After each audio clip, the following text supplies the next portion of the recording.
Imaginen esto. Por 45 años, el mundo entero vivió, literalmente, al borde del abismo, donde una sola palabra, una decisión mal tomada, podía desatar el fin de todo en un infierno nuclear. Bueno, esa es la historia de la Guerra Fría, la confrontación que, sin duda, marcó a fuego el siglo XX. Y aquí viene la gran pregunta, ¿no? ¿Cómo es posible que dos superpotencias se enfrentaran en cada rincón del planeta, pero sin dispararse un solo tiro cara a cara? La respuesta es una mezcla fascinante de ideología, de miedo puro y de un equilibrio de poder tan delicado como aterrador. Vamos a desentrañarlo. Ok, para empezar hay que entender algo clave. Este no fue un campo de batalla tradicional. Olvídense de los tanques y las trincheras. La Guerra Fría fue otra cosa. Una guerra de sombras. Una pelea por el alma del mundo. Capitalismo versus comunismo. Y se peleó en todas partes. En las Olimpiadas, en la carrera por llegar al espacio, en las salas secretas de los espías. Y sobre todo, en la mente de millones de personas. Así que, ¿dónde arranca todo esto? Pensemos en el escenario. El mundo está en ruinas. Acaba de terminar la Segunda Guerra Mundial. Y uno esperaría que de esas cenizas surgiera la paz, ¿verdad? Pues no. Lo que nació fueron dos gigantes, dos titanes, cada uno con una idea completamente opuesta sobre cómo debía ser el futuro. Y lo más increíble es que alguien ya lo había visto venir, un verdadero profeta, George Orwell, sí, el mismo de 1984. Él usó el término Guerra Fría en 1945. Imagínense, antes de que los políticos la empezaran, un escritor ya la había bautizado. Orwell se dio cuenta de algo tremendo, que la bomba atómica no iba a traer la paz, sino todo lo contrario, un estado de guerra permanente bajo la sombra constante del fin del mundo. En el corazón de todo este conflicto, había dos ideas totalmente opuestas. Por un lado, Estados Unidos, que defendía el capitalismo, los mercados libres y, sobre todo, frenar al comunismo a toda costa. Y por el otro, la Unión Soviética, que venía con la herida abierta de la invasión nazi. Para ellos, la palabra clave era seguridad. Y seguridad significaba rodearse de países amigos, crear una especie de colchón, un muro, para protegerse de cualquier ataque de Occidente. Y esa división no se quedó en ideas, no, se convirtió en algo muy real, de concreto y acero.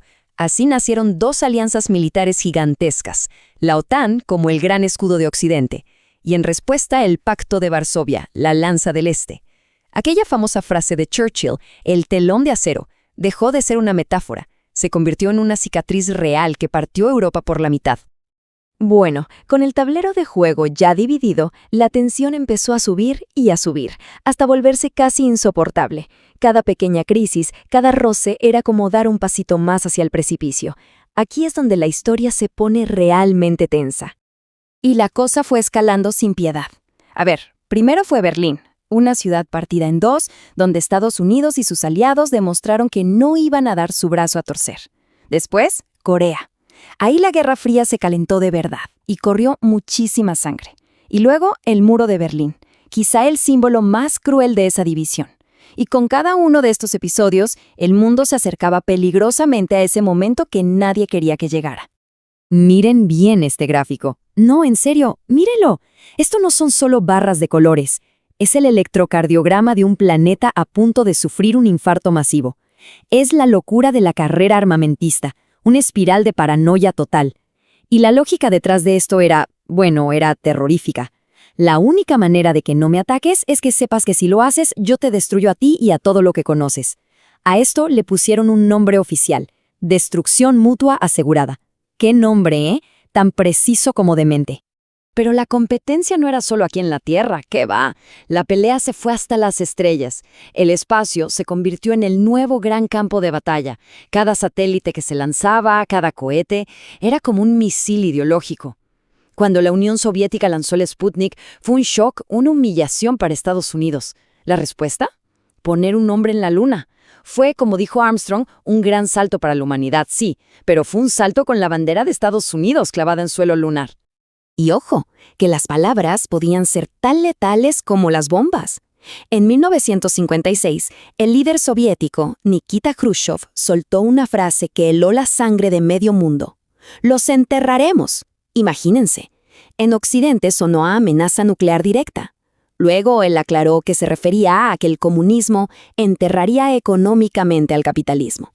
Pero da igual, en ese ambiente de paranoia, una frase así era como jugar con fósforos en un depósito de gasolina. Y así llegamos al momento culminante, el clímax de toda esta locura. Octubre de 1962. El mundo literalmente se detuvo. ¿La razón? Se descubren misiles nucleares soviéticos en Cuba, a un paso de Estados Unidos. Durante 13 días, 13 largos días, el planeta entero aguantó la respiración. El destino de la humanidad estaba en manos de dos hombres, Kennedy y Khrushchev. El apocalipsis dejó de ser una fantasía de película y se convirtió en una posibilidad aterradoramente real. Se miraron a los ojos, al borde del abismo, y, por suerte para todos, dieron un paso atrás. Esa crisis de Cuba lo cambió todo. Fue como un baldazo de agua fría para ambos bandos. Se dieron cuenta de que una guerra directa, nuclear, no la ganaba nadie. Era un suicidio colectivo. Pero, ¿terminó la Guerra Fría ahí? Para nada. Simplemente cambió de estrategia. Se volvió más sutil, más indirecta. Se mudó a las sombras, convirtiendo al mundo entero en un gigantesco tablero de ajedrez donde los peones eran países enteros. Y la nueva regla del juego era muy simple. Nosotros no nos pegamos, que se peguen otros. Esto es lo que se conoce como guerra subsidiaria o guerra proxy. La táctica era: tú armas a este bando, yo financio al contrario. Convertimos una guerra civil en un país lejano en un capítulo más de nuestra propia pelea. El planeta se llenó de conflictos donde Estados Unidos y la Unión Soviética movían los hilos, pero la sangre siempre la ponían otros. Y si miramos un mapa de la época, lo vemos clarísimo. Vietnam, que se convirtió en una pesadilla para Estados Unidos. Afganistán, que fue el Vietnam de los soviéticos, y ayudó a hundirlos. Y la lista sigue. Angola, Nicaragua, El Salvador.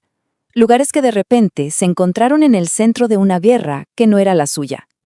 Y en esta guerra en las sombras, la crueldad llegó a extremos inimaginables. Un ejemplo terrible fue la Operación Cóndor en Sudamérica. Fue básicamente una red de terror coordinada entre las dictaduras de derecha de la región, con el apoyo de Estados Unidos. Su objetivo: perseguir, secuestrar, torturar y asesinar a cualquier persona considerada de izquierda. En nombre de la lucha contra el comunismo, se desató el terrorismo de Estado más brutal. Parecía que esto iba a durar para siempre, ¿no? Décadas y décadas con el mundo dividido, en este equilibrio de terror que no cambiaba. Pero entonces, de repente, algo empezó a crujir. Uno de los dos gigantes empezó a mostrar grietas, a tambalearse, y el final llegó de una forma tan rápida y tan inesperada que nadie lo podía creer. Resulta que el gigante soviético, ese coloso que parecía invencible, en realidad tenía pies de barro. ¿Por qué? Pues por varias razones. Su economía planificada, tan rígida, simplemente no funcionaba.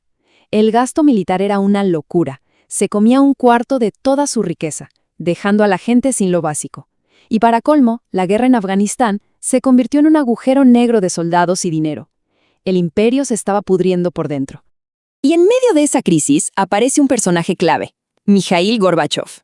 Él llega con un plan para intentar salvar el sistema.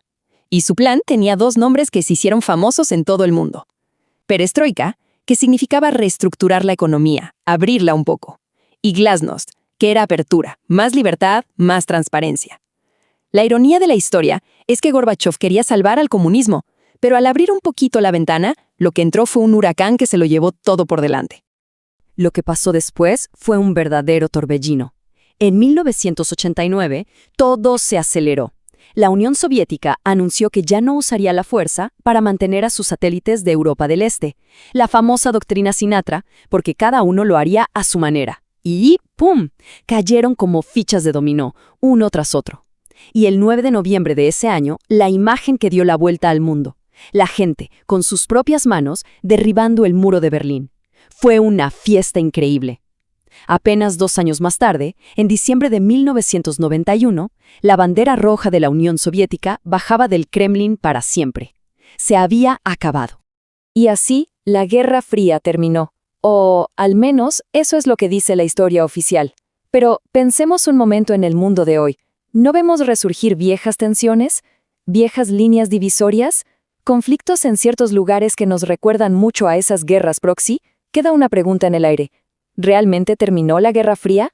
¿O simplemente se tomó un descanso y está volviendo con otra cara? Esa, quizás, es la gran pregunta que nos deja el siglo XX.